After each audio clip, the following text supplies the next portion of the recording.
nation. Okay? So, Article 3, Section 1 ng 1987 Philippine Constitution. No person shall be deprived of life, liberty, and property without due process of law. Nor shall any person be denied the equal protection of the law. Diyan po nanggaling ang ating due process model. Okay, question. Saan po ba nanggaling itong Article 3, Section 1 ng 1987 Constitution? Okay? Tapos na kayo sa LEA? Okay? Sa LEA class, no? Sa police organization, yan. So merong ginawa si King Henry. Okay? King Henry. Okay? Tinawag niya ito na Magna Carta. Okay? Magna Carta. Ito po yung basis, no? Ito po yung basis for the creation of our due process clause under our Philippine Constitution. Ano ba sabi diyan sa Magna Carta? No free man, okay? No free man shall be taken. Wala daw tao na pwedeng kuhanin or banished or patayin. Okay? Without legal judgment of his peer. Legal judgment of his peers. Okay? So dito po binase yung Article 3, Section 1 ng ating 1987 Constitution. Okay? So doon sa, balikan natin ulit, no? Yung Article 3, Section 1, no person shall be deprived of life, liberty, and property without due process of the law. Okay? So yung life, walang pwedeng kuhanin, hulihin ang ating mga law enforcers. Okay? Hanggat hindi mo napapatunayan na meron siyang ginawang krimen. Okay? Sa property naman, kahit sabihin mo class, for example, okay, sa'yo itong lupa na to, okay, meron kang lupain, kaso ikaw nasa ibang bansa ka. Okay? Ngayon, pagdating mo rito after 10 years, meron ng mga nakatira. Ayan. So, walang paalam sa'yo. Pagdating mo rito, merong mga informal settlers. Okay, question. Pwede mo ba silang paalisin ng pwersahan dito sa property mo? Okay, hindi. Okay, kasi under our 1987 Constitution, okay, no person shall be deprived of life, liberty, okay, and property without due process of the law. Ano ang magiging remedy? Okay, so kailangan mo nang mag-file ng owner ng petition for ejectment. Petition for ejectment. Okay? Magsasampa ka muna ng petition sa korte. Hayaan mo ang korte ang mag-decide or gumawa ng order para paalisin yung mga tao na yon. Okay? So ito yung isa sa mga illustration of Article 3, Section 1. Okay? Ng ating 1987 Philippine Constitution. Okay? Ayan. So, yung sa light naman, okay, pagka merong probable cause na merong ginawang krimen yung tao, pwede nating hulihin. Okay? Kaso, pwede ba natin silang patayin bilang parusa? Okay?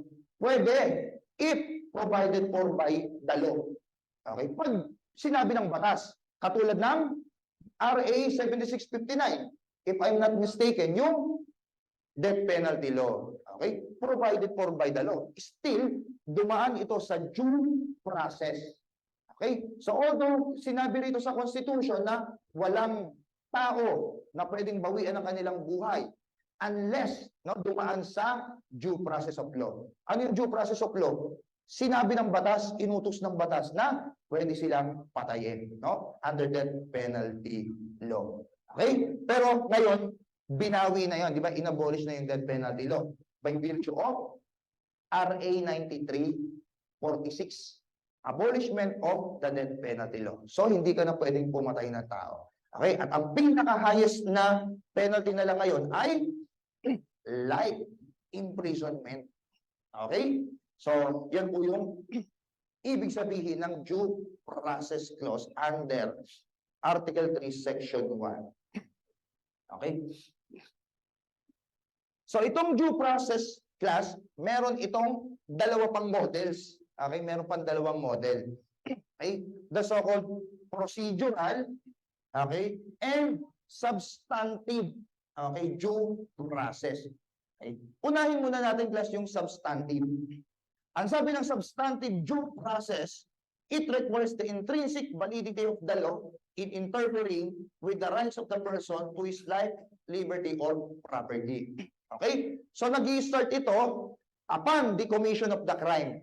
Pag meron kang, or if you are very certain that the crime has been committed by the person sought to be arrested, and then, pwede mo nang hulihin yung tao. Kasi, okay, sinunod mo yung substantive due process. Merong validity of the law. Okay? So, in other words, valid ang pagkaka-aresto mo kasi ito yung nakasulat sa batas. Okay? Ang procedural due process naman refers to the regular methods of procedure. Pag sinabi natin procedure, ang tinutukoy dito is the court procedure. Okay? Yung ordinary na court procedure, which are, okay, ano ba yung mga court procedure? Arraignment. Di ba? Upon the arrest of the person. Okay? Isasampa muna sa prosecutor. Pag nakitaan ng probable cause, information. Pagdating sa korte, okay, arraignment. Okay? Pre-trial, trial, judgment, and appeal.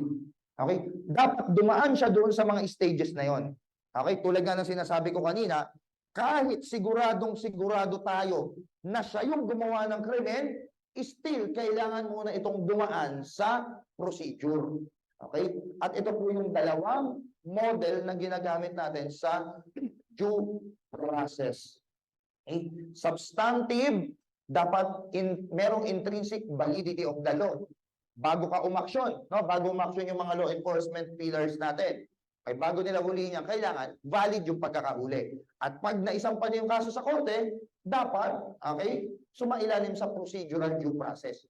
Kailangan, he is presumed innocent until proven guilty by the law. Okay? So yan po yung procedural and substantive model. Okay. So next we have the so-called crime control model. Okay? So ang crime control model naman, it emphasizes arrest and punishment of the offender. Okay? As the means of deterring crime and repressing criminal behavior. So when the police made arrest and the prosecutor files charges, the accused shall be presumed guilty. So ito po yung kabaliktaran ng ating due process model. Okay? So, ulitin ko, sa due process model, pag nahuli yung tao, he is presumed innocent. Okay, dito naman sa crime control model, okay, the person arrested was presumed guilty agad-agad. Okay? Yan. So, ang example nito, class, nung umupo si President Duterte, okay, diba sabi niya, di bali nang may madamay na tao, okay, basta yung fight against illegal drugs mapaigting. Okay, so wala siyang pakialam kahit ma-violate na yung human rights ng tao. Basta ang importante rito sa crime control model is maprotektahan yung society. Okay? Maprotektahan yung society doon sa criminal behavior ng akusado. Okay? So ulitin ko ulit, due process, presumed innocent ang isang tao na gumawa ng krimen. Okay? Kasi ang pinoprotektahan sa due process ay yung rights of the accused. Okay? Karapatan nung naarestong tao or yung gumawa ng krimen. Dito sa crime control model, the person arrested was presumed guilty. Okay? Kasi ang focus ng crime control model is the protection of the society. Okay? Yan po yung difference between those two criminal justice model. Okay? Next. So, since we are talking with crime, okay, so let's proceed with criminal law. Okay? Hindi ito nawawala, class, sa pag-aaral ng criminal justice system. Okay? So ano ba ang criminal law? Criminal law is that branch of public substantive law, okay, that defines crime, treats of their nature, and provide for their punishment. Okay? So, i-relate natin kanina yung sa substantive model. Diba? Pag hinuli mo yung tao, dapat in accordance with the law. Okay? At yung batas na yon, ito po, kay criminal law. Kasi this is a public substantive law that defines crime. Ito ang nagsasabi kung ano ba yung mga act or omission that is punishable by the law. Okay? Defines crime, treats of their nature. Ang ibig sabihin naman po nitong treats of their nature is that, okay, supposing, dinefine na yung crime. Okay? Ang treats of their nature, it lay down, okay, the elements of how crime will be committed. Okay? So, yun po yung treats of their nature. Ayan. And provide for their punishment. So, dito sa criminal law, hindi nawawala ang punishment. Okay? Defines crime and dapat merong punishment. Kasi kung walang punishment, okay, although dinefine yung crime, then there is no crime at all. Dapat meron po itong punishment. Okay? May tanong po dito sa criminal law?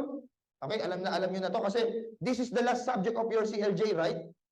Okay. So, criminal law. Yan. Sources of criminal law. Yan. Saan ba nagmula yung mga criminal law natin? Yan. So, syempre, andito po yung Código Penal de España o yung Spanish Penal Code. Okay? Kasi ang ating revised penal code, ito po yung English translation ng Spanish Penal Code. Okay? Kaya nagkaroon tayo ng Revised Penal Code Book 1 and 2. Question. Okay? What law, okay, created the Revised Penal Code? Act 3815. Diba? Act 3815. Okay? Do not be confused, class, ha? Kasi may iba nagsasabi ng Republic Act 3815. So, hindi po. Okay? Act 3815. Bakit Act? Hindi Republic Act. Wala pang? Okay, kasi nasa kolonya pa tayo ng Amerika during this time. Hindi pa tayo Republican country. Okay? Kaya lahat ng batas na ipinapasa during the American period, okay, we referred to it as Act. Okay? Act 3815. Okay? Kailan nag-took effect ang ating revised penal code? Napaka-basic sa inyo yan. Took effect on January 1, 1932. Okay? Kailan siya in-approve as a law? December 8, 1930. Okay, December 8, 1930. Ayan. So ito, tandaan nyo to, class. Lumabas ito nung preliminary examination ko sa PCCR. Okay? Ayan. Napaka-basic niyan. Okay. So sa board exam naman, wala naman na sigurong nagtatanong ng ganyan. No, kasi pang bonus yan eh. Okay? And then special penal laws. Okay? Special penal laws. And then we also have city or municipal ordinances. Okay? So isa pa, class, sa mga sources of criminal law ay yung mga bills. Mga proposed bills. Ayan, proposed bills. Ano ba yung proposed bills? Okay? Ito yung may mga due date. Diba? Bill sa kuryente. Hindi. Ang proposed bills, ito yung mga batas. Bago siya maging batas, okay, ang tawag muna dyan ay bills. Okay, bills. Okay, so dadaan muna sa tatlong hearing ng Congress. Okay? So pag-uusap-usapan muna yan. Okay, parang sa thesis, dedepensahan muna yan ng lawmaker. Okay, bago siya maging batas. Another source of criminal law, class, is yung tinatawag natin na juris and chin. Hindi, jurisprudence. Okay? Ang jurisprudence, class, these are cases decided by the Supreme Court. Okay? These are cases